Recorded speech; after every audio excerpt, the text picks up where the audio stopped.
जैसे ही वापस आए, पंढरपुर में श्री पंडरीनाथ भगवान के मंदिर के मुख्य द्वार सारे अपने आप बंद हो गए और भीतर से ठाकुर जी ने ताला लगा लिया, लॉक कर लिया, बंद हो गए ठाकुर जी मंदिर के अंदर। सबने अथक प्रयास कर लिया लेकिन एक भी द्वार नहीं खुल पाया।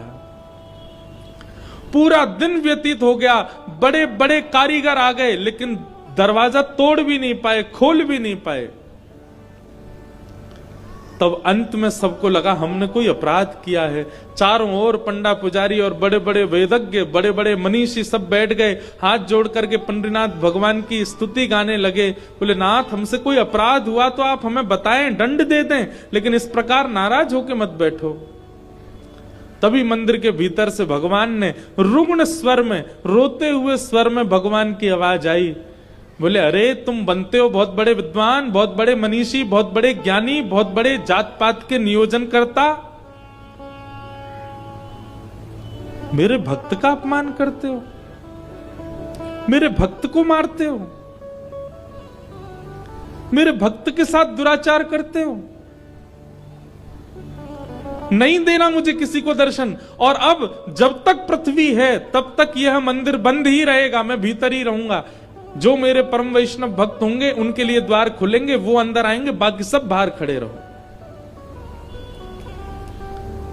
वैष्णवों ने प्रणाम करके कहा नाथ ऐसे नाराज मत होइए, आप बताइए हमसे क्या अपराध हो गया है, उसका प्रायश्चित कैसे होगा, कृपा करके बताओ। भगवान बोले मेरे चोखो मेला को जिस प्रकार तुम लोगों ने सबने जुट बना करके जाकर के उसको मारा है, अब तुम सभी वेदज्ञ, तुम सभी ब्राह्मण, तुम सभी श्रेष्ठ जन पाल की सजा के लेके जाओ और चोखो मेला को बिठा करके नाचते गाते उत्सव जैसे एक मेरी पाल की सवारी निकालते हो, ऐसे चोखो मेला की सवारी पूरे नगर में घुमाते हुए मेरे सामने लेकर के आओ, तब मेरे द्वार खुलेंगे, तब मैं तुमको क्षमा करूंगा, नहीं तो नहीं करूंगा। भगवान की आज्ञा मान करके गए और चोखो मेला जी को जाके प्रणाम किया।